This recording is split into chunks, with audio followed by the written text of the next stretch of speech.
Hello again to this video clip series that I'm calling My Journey to God in a Very Secularized World.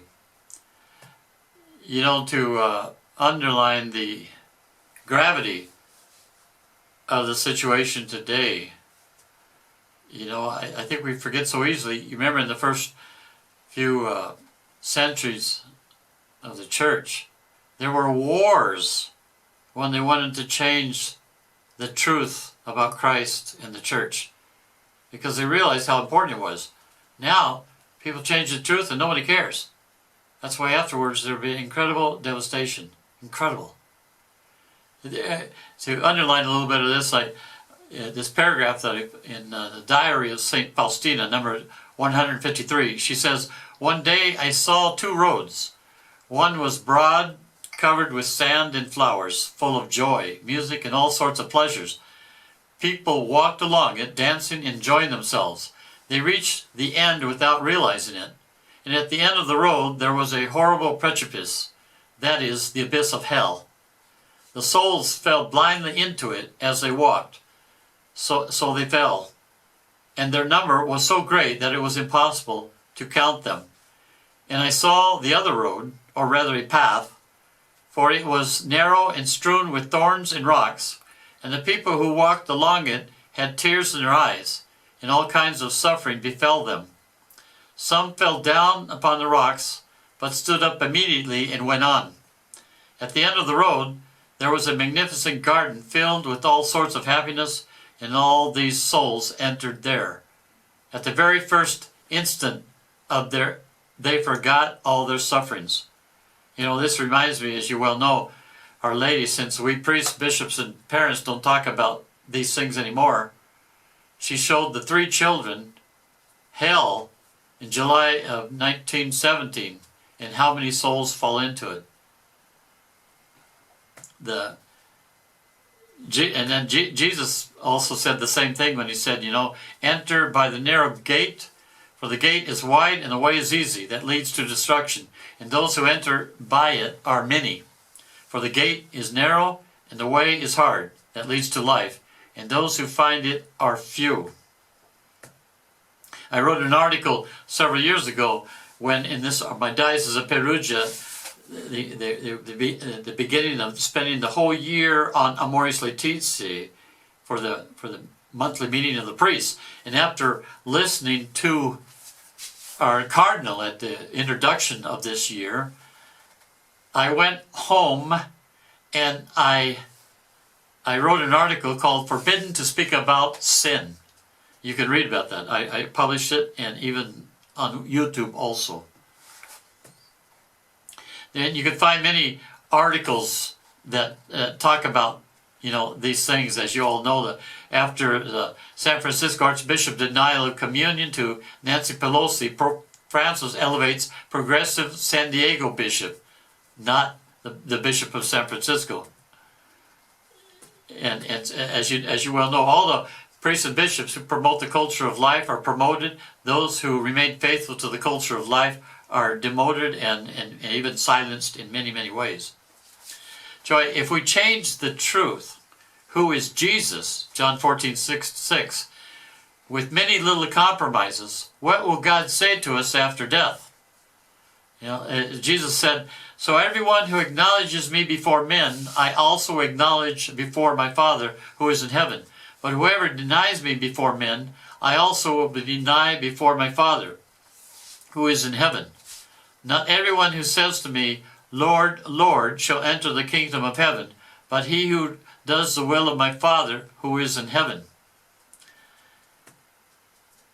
For many years, Catholics have been manipulated and pushed into relativism, toward irresponsibility, ignoring the secondary and less visible consequences of the sinful actions at all levels of the church.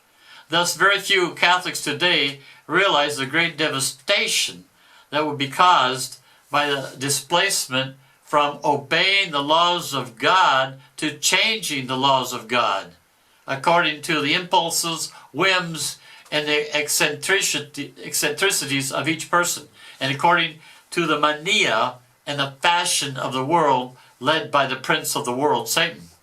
This great destruction is spurred on by attractive slogans and by the catchy rhetoric of the powerful and psychological barrage of the mass media, and by the institutions of education, also seminaries, and also the various tactics well programmed which lead us to concentrate on secondary questions such as global environment, peace, world unity, and false unity of religions, universal fraternity. I say false unity because you put in silence all the principles of Christianity so we can all be together in a happy. The roots of all our problems is sin, as Our Lady of Fatima told us. But today we have been brainwashed that the devil, hell, and sin no longer exist. Joy, is Pope Francis on the side of the world or on the side of God? Let's have to ask that question. Those who remain faithful to the truth of God, which does not change with the whims of the world, are labeled rigid, bad. You can find in my article many articles that talk about this also. In Pope Francis, for example, on the young who like the Latin Mass, why are you so rigid that you have to have the Latin Mass? Because they want to love God in reverence. And many other things. And then he accuses those who remain with a good Mass. Is it possible to worship God while making liturgy a battleground? Who made the battleground? He does. Anyway, you can find many of these articles in my website, the references. Joseph Ratzinger prophesied the false church of Bergoglio many years ago. Joseph Ratzinger offered a consideration in 1969 before the microphones of the German radio when he prophesied the end of the church as we have known it. Father Ratzinger at the time, he said, "We will soon have priests reduced to the role of social workers and the message of faith reduced to political vision. Everything will seem lost, but at the right time, at the most dramatic stage of the crisis, the church will be reborn. She will be smaller, poorer, almost catacombal, but also more holy, because it will no longer be the church of those who seek to please the world, but the church of the faithful to God and His eternal law. Rebirth will be the work of a small remnant, seemingly insignificant, yet indomitable, passed through a process of purification, because that's how God works.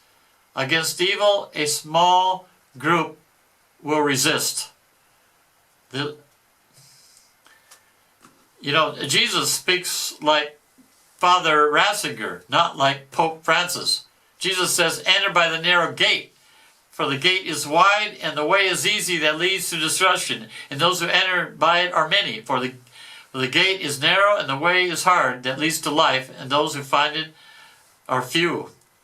In Our Lady to Don Stefano Gobi, she tells us, "For the church, a new spring of the triumph of my Immaculate Heart is about to burst forth.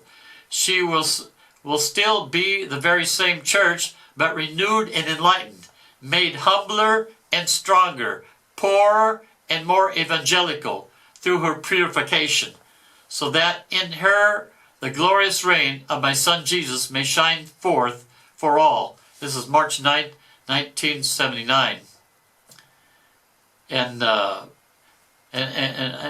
another message, she says, "In the cenacle of my Immaculate Heart, prepare yourselves to receive the fire of the love of the Holy Spirit, which will lead my church to live the joyous moment of its Pentecost, and which will renew the whole face of the earth.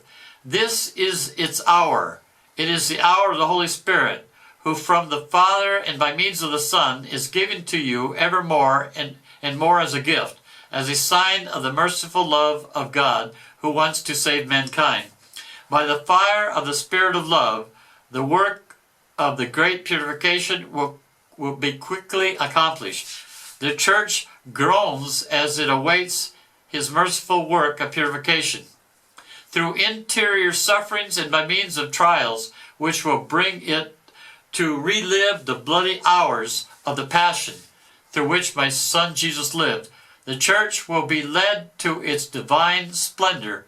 It will be healed of the wounds of error, which have spread like a hidden cancer, and which threaten the deposit of faith. It will be cured by the leprosy of sin, which obscures its sanctity. It will be purified of all those human elements which separate it from the spirit of the gospel. It will be deprived of its earthly goods and purified of many of its means of power, that once again it may become poor, humble, simple, and chaste. In its pastors and its flock it will again be crucified, that it may give perfect witness to the gospel of Jesus. Through the power of fire and blood, the whole world will also be renewed. Humanity will return once again to the glorification of the Father through Jesus, who will at last have established his reign in your midst. This is then the hour of the Holy Spirit. He will come to you in all his fullness by means of the triumph of the Immaculate Heart of Mary, his most beloved spouse. I'll end this video clip here. May God bless you and Mary guide you.